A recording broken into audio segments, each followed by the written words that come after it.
The Street Files. A complete mystery short story every Wednesday.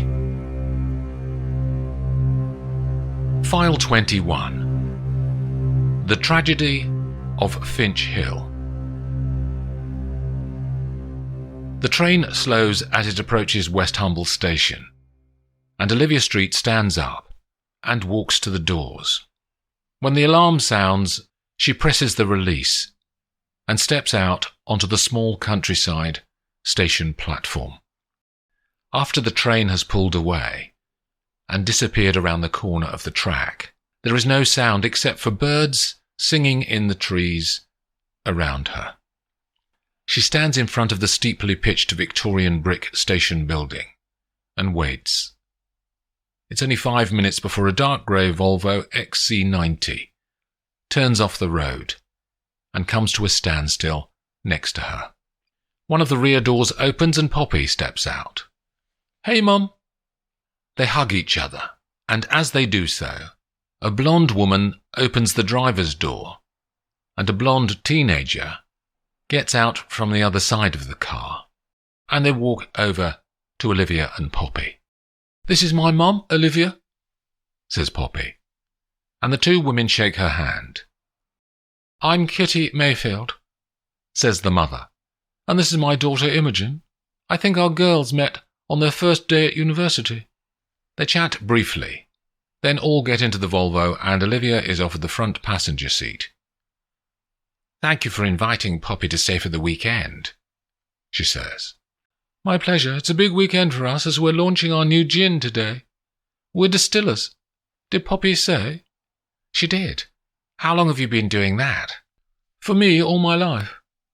My father was a farmer, and when I was about 12 he stopped doing dairy and started planting junipers for gin," says Kitty.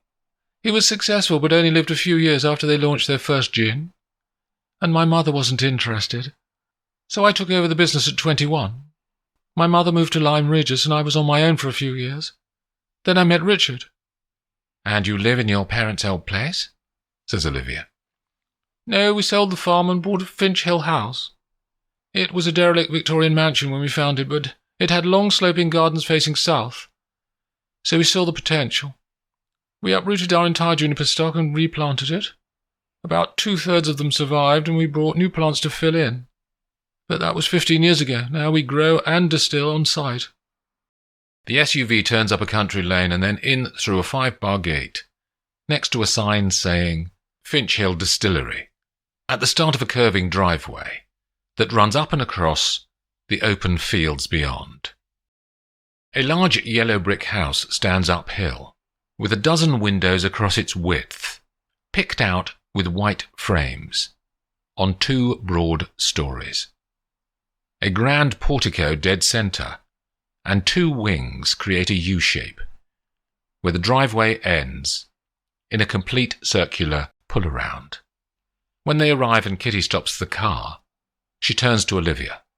"I asked the girls to waitress for the event. Is that okay?" "Of course." Kitty turns back to her daughter. "The launch event is 12. Black clothing, please, Imogen. Poppy, Imogen can lend you something if you need." The teenagers walk off into the house. "Come and see the junipers," says Kitty, and she and Olivia walk down off the driveway and into the fields, where row after row of low juniper bushes traverse the slopes. "Be careful of the needles. They're sharp," says the woman. "You said you distill on site." "Down the hill, look, in those brick buildings." She points to a huddle of connected structures in the distance. "Richard's probably down there. I'll introduce you." The women walk further down and Kitty pushes through the main doors and into the distillery. 6 tall onion-shaped copper stills sit across the back wall, and 2 men are working on one of the stills, one with dark hair and one with ginger. "Darling," calls Kitty, "this is Poppy's mother." She indicates Olivia, and the dark-haired man walks to them. He has smiling green eyes. "I won't shake hands, I've got grease all over them, but thank you for coming." They talk about gin, distilling, and junipers for a few minutes. "You need to change, Richard?" says Kitty, eventually. Only an hour to go. We've almost finished. I'll help Harry for 5 minutes, then we'll be ready. I want to get this number 2 still working again. As the two women walk back outside, Kitty says, We couldn't do all of this without Harry Fernsby. That's the boy by the stills. He works all the hours, he's so meticulous. Much better than Richard on attention to detail. Back up in the house, Olivia and Kitty have cups of coffee, then walk out to a courtyard built at the back of the property that is 20 yards square. Caterers are laying out food on long trestle tables along one side of the quadrangle. Gradually, over the next hour, guests for the launch event start to arrive, and one of the caterers is a maitre d'hotel and shows people in from the front door to the square at the back. There's a woman in her early 40s, standing a few feet away from Olivia, as Poppy offers them both a tray of drinks, and they select 2 of the glasses. A polite girl, says the woman, who has grey eyes and dark blonde hair. She's my daughter. She's helping out today. Do you know Kitty Mayfield? Not really. Our daughters are friends at university, says Olivia. What's your connection with the Mayfields? I'm a journalist, Paula Reeves. My magazine got an invitation and the editor sent me. What is your magazine? Distillers and Brewers Monthly. A trade magazine. We cover a mix of stories of the people and the businesses, as well as the science. What's going to be your angle on Finch Hill's new gin? Let me taste it, says Paula, and sips from the shot glass in her fingers. She pauses while she focuses on the taste on her tongue. Good body, fragrant aftertaste. You can really smell the botanicals. They use copper stills here, which creates that base.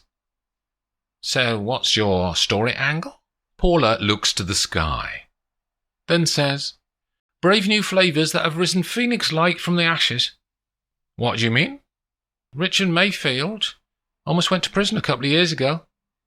But his wife has calmed his ardour, I hear. He's a changed man, apparently.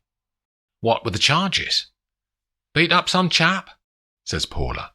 They had a disagreement outside a pub locally here, I think. Got out of hand. Richard Mayfield was arrested, but no case was brought. A dark-haired young woman in a blue mini-dress that matches her eyes walks out of the house, and Poppy is standing near the doorway with her tray of drinks. They catch each other's eye, and Poppy smiles at her. This is the new gin, says Poppy, raising the tray slightly. The woman takes a glass. I used to work here. They sacked me. I had no job for 6 months, she says. Oh, I didn't get on with Harry. He works on the stills, but he's doing my old job now, says the woman. As soon as Harry turned up, Mr. Mayfield started treating him like he's special, but he started picking on me. Mr. Mayfield was picking on you? No, Harry, he was a bully. He set me up so it looked like I was the troublemaker. The Mayfields invited you here today, though. So it can't be that bad. Imogen's my friend, she invited me. She's my friend too, from uni. I'll tell her you're here. What's your name? Caitlin. Caitlin Baker. Olivia circulates around the people at the reception, and she sees a man on his own, so she walks over to him. He has small dark eyes and black hair, and he's wearing a grey suit that is a size too big for him. How do you know the Mayfields? She says. I'm the local estate agent, Miles Deere, so I'm always keeping in with everybody, just in case there are opportunities. Opportunities for what? Land sales, property, you know, ear to the ground has always been my philosophy. I hear things that way. Hear things before others do, and timing is of the essence in real estate. And what have you heard recently with your ear to the ground? They may be selling. I don't think they are thinking of selling. They're only just launching this new gin today. They seem quite content. Often people cover up their problems by making a big push, in my experience, papering over big cracks. I'm good with people. Take my card. Keep in touch. Olivia knows that she won't be doing that, as Miles walks away.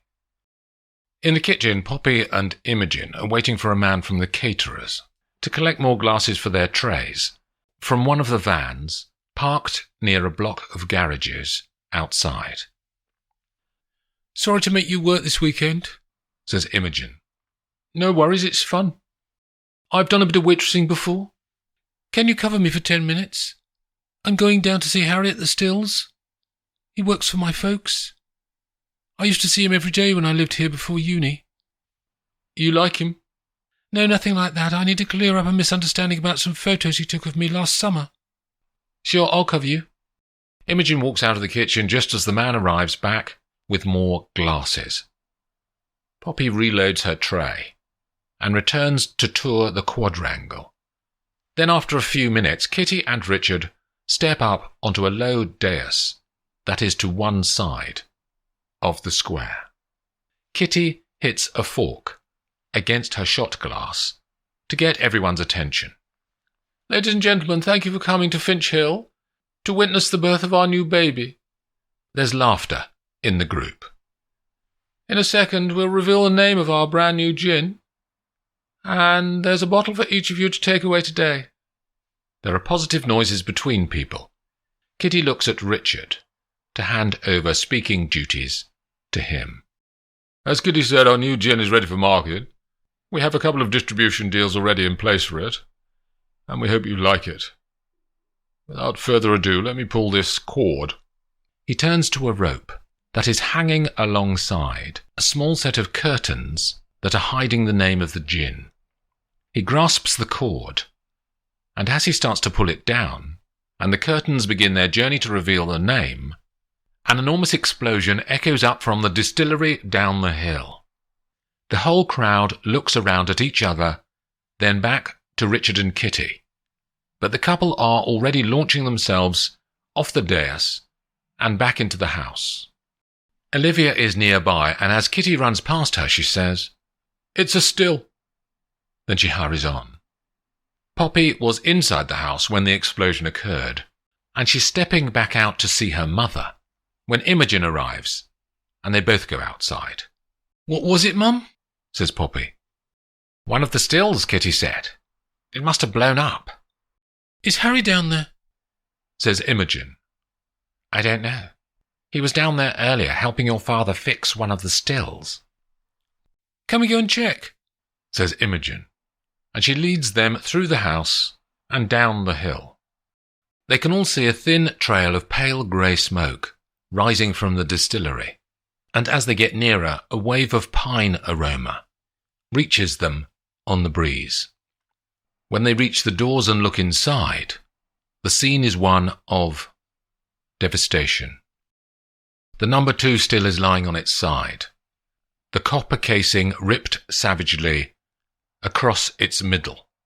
Smoking pools of alcohol sit on the floor, and the remains of hundreds of burnt and smouldering botanical plants cover every surface, after being shot bullet-like from the still as it blew.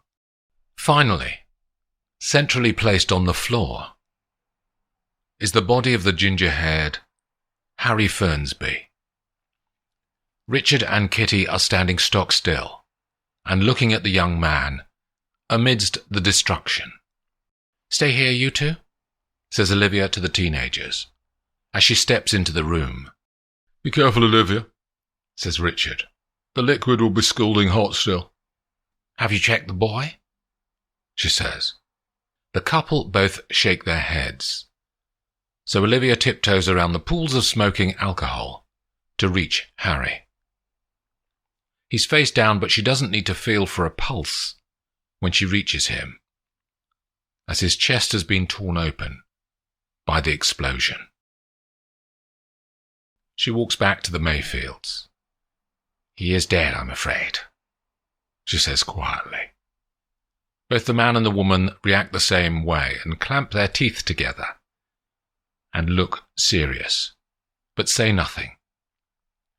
Olivia calls back to Poppy at the door.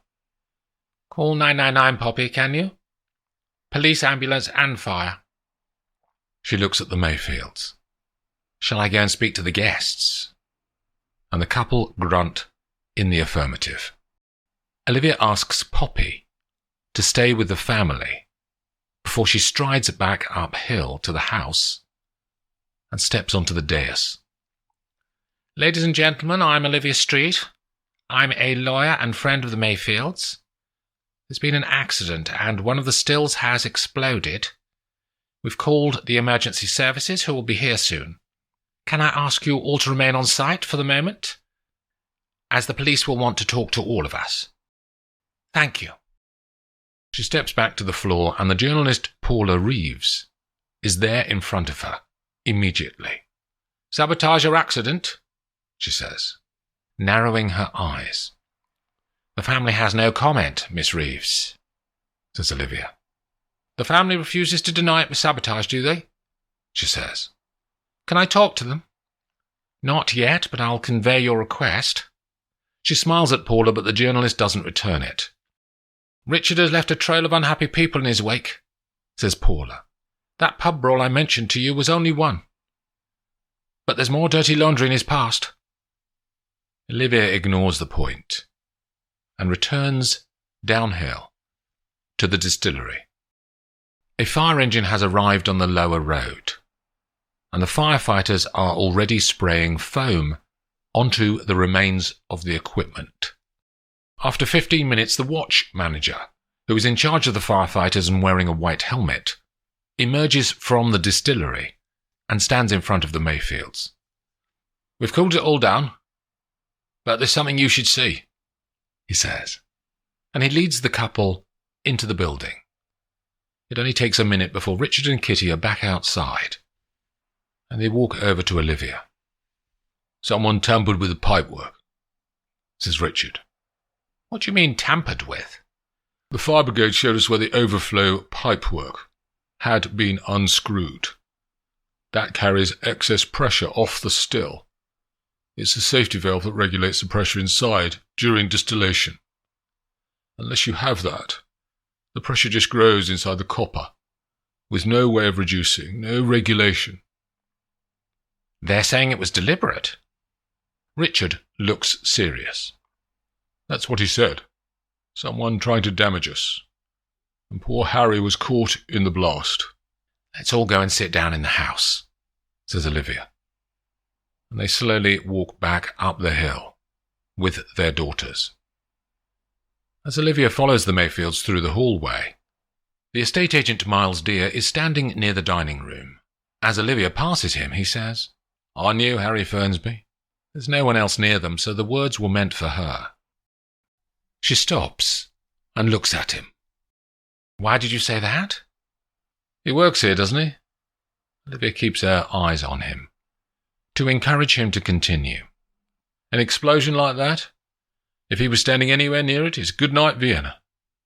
She thinks about a line of questioning to dig into whatever it is that this man wants to tell her. How long have you known Harry? 5 years, it must be. What was he like? Easily duped. Is that view based on a particular incident, Mr. Deere?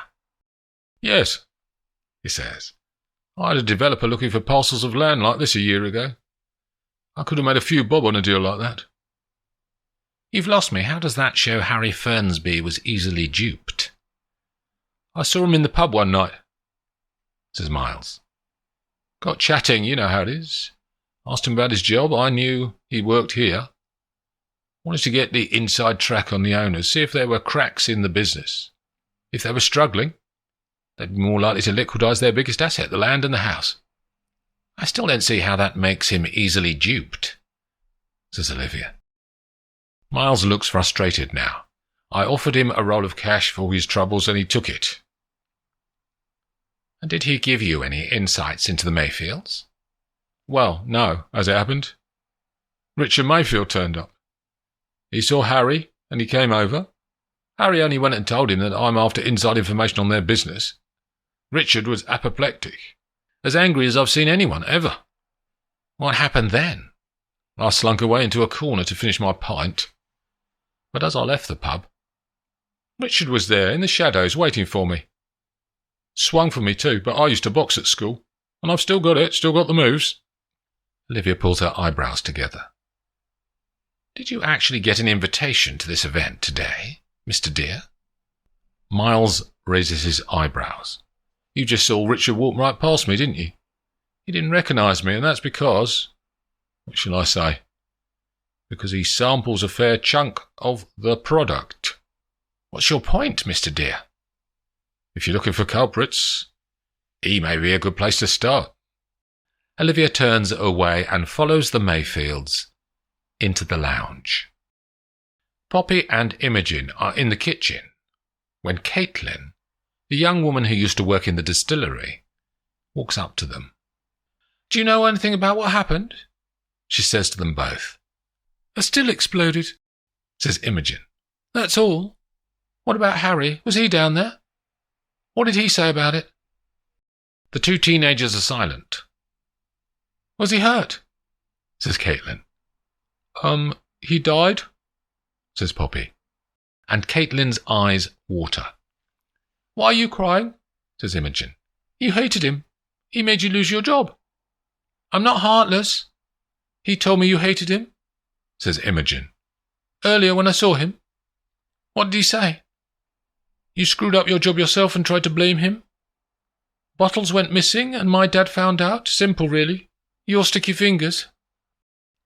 In the vast 30-foot lounge, Richard, Kitty and Olivia are waiting after the police inspector told them that he and his two officers have nearly recorded all of the names and addresses of the invited guests at the launch event. Then he will let everyone go. At the open doorway, Paula suddenly appears. Mr. and Mrs. Mayfield, can I ask some questions? Olivia starts to stand to tell Paula that now is not the right time, when Richard says, It's fine, Olivia. We know Paula. The journalist gives Olivia a polite smile as she sits on the sofas with the others. Mrs. Mayfield, can you confirm that a member of your staff has died today? Kitty looks at her husband for a moment. Yes, we can. His parents have been informed. The police tell us. This is Harry Fernsby, is that right? The police will release the name in due course, Miss Reeves, says Olivia. I understand that you delayed a recent inspection by the HMRC on the safety of your plant and equipment, says Paula. There are no set timings for HMRC inspections, says Richard. But you asked for a delay, says the journalist. Did you know the equipment was faulty and therefore consciously put Harry Fernsby at risk? Of course not. Richard's voice is suddenly louder. It was sabotage. Someone did this to us. That's useful information, says Paula. A murder, then? Paula turns to Olivia. You're the lawyer. Can you add anything? I can't, Miss Reeves, she says. The police will carry out their investigation based on the evidence they find and put a case to the prosecutor's office in due course. Any suspects? You'll have to ask the police. I'd like to agree an exclusive interview with both of you, Mr. and Mrs. Mayfield, she says. When the police have found the killer. Can we agree that? Kitty and Richard both look at Olivia, who says, The Mayfields are making no agreements today, Miss Reeves. The journalist's face is neutral as she stands. Thank you for your time, she says, and walks out. Why did you go down to see Harry? Says Poppy, as she and Imogen stand outside at the back of the house to escape the noise and bluster inside. He had photos of me. I wanted them back. I thought you two were just mates. We were. Imogen starts to get annoyed. I asked him to take them last summer. I was 18 and everything. Nearly 19. Nothing dodgy. They were art. Had he threatened to put them online then? No. What did he say when you asked him? Denied he still had them. That could be true.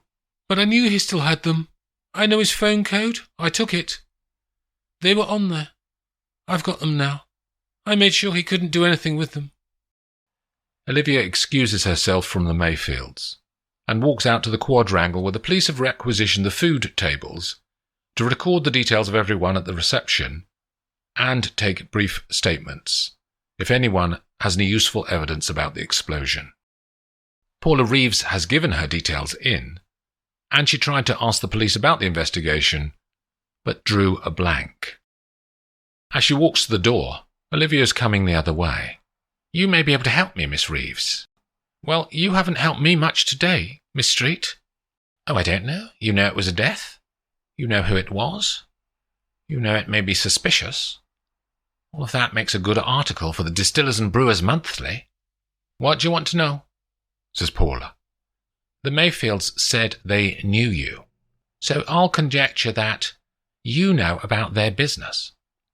I did a piece on Finch Hill 2 years ago. Developers have been sniffing around this land for a few years, but the Mayfields don't talk about selling up. The only circumstances they would do that would be if the business was failing and they'd cut their losses. Did you see any signs of financial weakness? Or did they talk about selling to a developer?" "No, not at all. They want to grow the business. It just about covered its costs, they told me back then. And I can see the state of the machinery and the rootstock. They've invested in it. It's healthy. And I've visited dozens of artisan distilleries with my job." As Paula walks off, Poppy walks out to Olivia. "Mum, this is Harry's phone." "How did you get that?" "Imogen took it to delete some topless photos of her that he took last summer." "And when did she take the phone?" "Halfway through the reception," says Poppy. "She sneaked out and I covered for her." "OK, well, you'd better hand it to the police. It may be useful for them." "Imogen knows the code, but there's something else on the phone. A video. I think you should see it." Poppy scrolls through the files stored on the device and finally turns the screen around for Olivia to view a video. As the pictures start to roll, Poppy says, "The date is today, and the time is an hour before the explosion. I think Harry recorded it for his own security." Olivia watches, and the video shows Miles Deere walking into the distillery room. Then Harry puts the phone in his pocket, and the picture is black. But the sound continues. "Here's the cash, Harry. 2,000 as agreed," says Miles. "All you have to do is unscrew the safety pipework and get the hell out, because it'll blow, all right?" "Yeah, sure, Miles." There's no more significance to the soundtrack after that, and Olivia and Poppy go to the police and play the video, and the inspector takes Miles Deere to one side for questioning. The Mayfields are standing at the front of their house, at the top of the hill, looking at the distillery down the hill, when Olivia and Poppy walk out to them. "Richard, Kitty," begins Olivia. Poppy found video evidence. The safety pipework was unscrewed by Harry after he was paid by the local estate agent, Miles Deere. The Mayfields look confused, so Olivia adds, "Miles was due to make a hefty fee if he could force a sale of Finch Hill House. So he thought that he could make that happen if he destroyed the business." Richard shakes his head in disbelief. The still must have exploded far more quickly than Harry expected, and it blew before he could get out of the room. "That was the problem we were trying to fix," says Richard. "We couldn't regulate the pressure, but we had fixed it in the end." "We're not closing," says Kitty. "This is a tragedy, but we'll rebuild. Stay here tonight, Olivia. Poppy and Imogen are going back by train tomorrow, so it'll be good to have your company too, this evening." "Thank you, Kitty." They all pause, and for a moment look out across the rows and rows of juniper bushes below them, and in the distance, at the still smoking distillery buildings at the bottom of Finch Hill. The Street Files, a complete mystery short story, every Wednesday.